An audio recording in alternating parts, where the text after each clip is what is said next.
Hello বন্ধুরা, সকলে কেমন আছো? আশা করি সবাই ভালো আছো। এসো আজকে রেসিপিটা শুরু করা যাক। আমি তোমাদেরকে ছোলার ছাতুর কচুরি বানিয়ে দেখাবো খুব সহজ পদ্ধতিতে বন্ধুরা। তো চলো উপকরণগুলো দেখিয়ে দিই। খুব সামান্য কয়েকটা উপকরণ দিয়ে দারুণ স্বাদের ছোলার ছাতুর কচুরি বানিয়ে দেখাবো।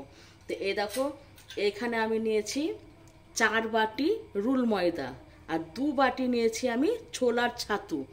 তোমরা ময়দা যতটা নিবে তার হাফ নিবে ছোলার ছাতু। যদি 1 কেজি কেউ ময়দা নাও তাহলে 500 নেবে ছোলার ছাতু। আর যদি যে পাত্রে তোমরা মাপবে সেই পাত্রেও মেপে নেবে। আমি এখানে 4 বাটি নিয়েছি রুল ময়দা আর 2 বাটি নিয়েছি আমি ছোলার ছাতু। আর 2 চামচ নিয়েছি আমি চিনি, আর লবণটা পরিমাণ মতো, আর তেলের ময়ামটা তোমরা দেবে পরিমাণ মতো। আমি এখানে 4 চামচ মতো নিয়েছি। আর যে ভাজা মশলাটা এখনই বন্ধ করলাম, দেখো এখনই কাজে লেগে গেল, ওই জন্যে করে রাখলাম এটা। ওই ভাজা মশলাটা গুঁড়ো করে আমি 2 চামচ মতো নিয়েছি। ঠিক আছে, তো চলো কিভাবে আমি বানাচ্ছি সেটা তোমাদের সাথে আজকে শেয়ার করব। একটা বড় কড়াই নিয়ে নিয়েছি, যেহেতু আমার বাটিতে ময়দাটা মাখানো ঠিকঠাক হবে না, ওই জন্য আমি কড়াইয়ের মধ্যে এটাকে আমি ছাতু আর ময়দাটাকে ঢেলে দিচ্ছি।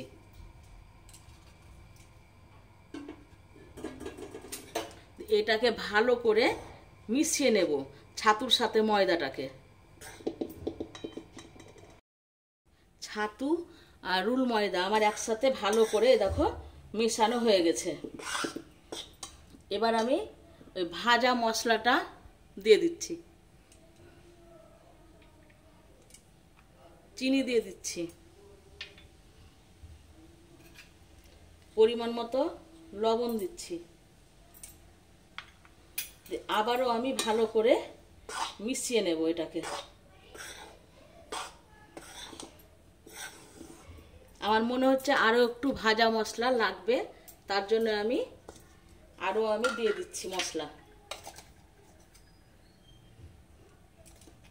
আরো 2 চামচ ভাজা মশলা দিয়ে দিলাম।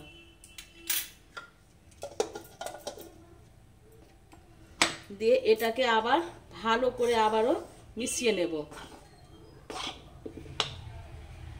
সাদা তেল দিয়ে দিচ্ছি।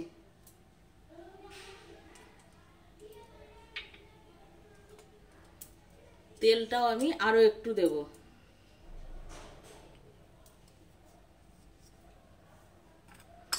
দিয়ে ভালো করে এবার তেলের সাথে ময়ামটাকে মিশিয়ে নেব একদম।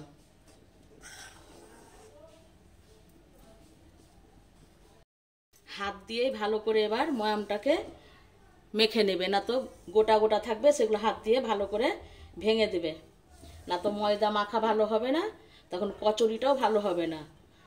এ দেখো গোটা হয়ে যাচ্ছে, তার মানে ময়ামটা আমার খুব সুন্দর হয়েছে। এ দেখো এখানে আমি জল গরম করতে বসিয়েছি। এই ময়দাটা উষ্ণ গরম জলে বন্ধু তোমরা মাখবে, ঠিক আছে? এ দেখো জল গরম করতে দিয়েছি। এই জলটাকে আমি এবার একটা মগের মধ্যে ঢেলে নিচ্ছি।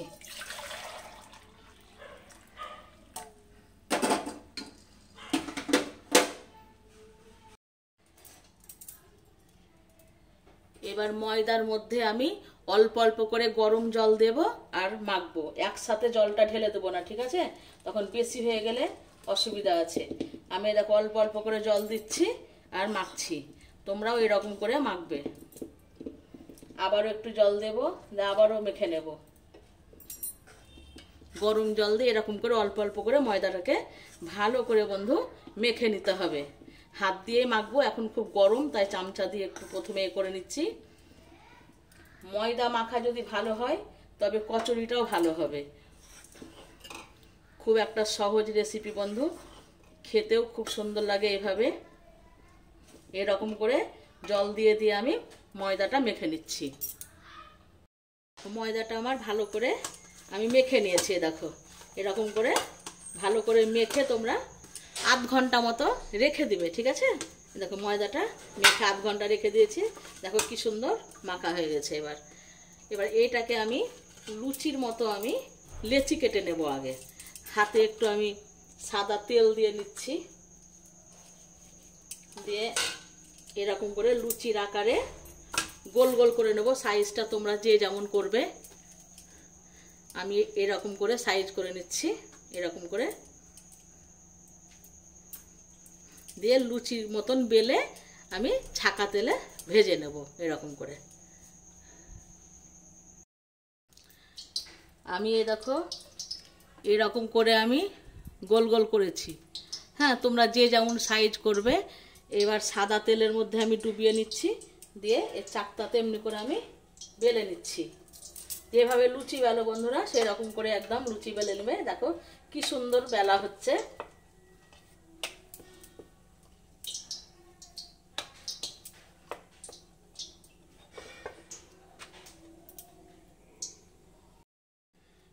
সাদা তেলে এইভাবে ডুবিয়ে দিলাম, দিয়ে এরকম করে যেভাবে লুচি বেলো আর কি বন্ধুরা এরকম করে বেলে নিচ্ছি আমি।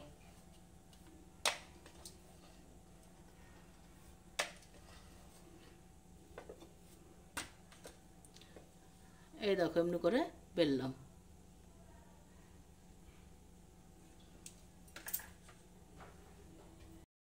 কড়াই আমি সাদা তেল চাপিয়ে দিয়েছি। এবার এই দেখো লুচিগুলো সব বেলা হয়ে গেছে আমার। এবার তেল গরম হয়ে গেছে, ওই তেলের মধ্যে আমি একটা একটা করে ভেজে নিচ্ছি। তেলটাকে একটু বেশি পরিমাণে দেবে, ডুবো তেলে ভাজতে হবে আর কি। এই দেখো কি সুন্দর ফুলে যাচ্ছে, দেখো খুব চটজলদি বন্ধু একটা খাবার। বাচ্চাদের টিফিনে, দাদাদের অফিসে টিফিনে দেবার জন্য খুবই একটা মানে অল্প সময়ের মধ্যে খুবই একটা ভালো খাবার আর কি। এরকম করে আমি সবগুলোকে ভেজে নিচ্ছি।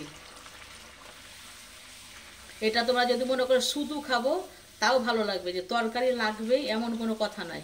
তোমরা এরকম করে একবার করে দেখো।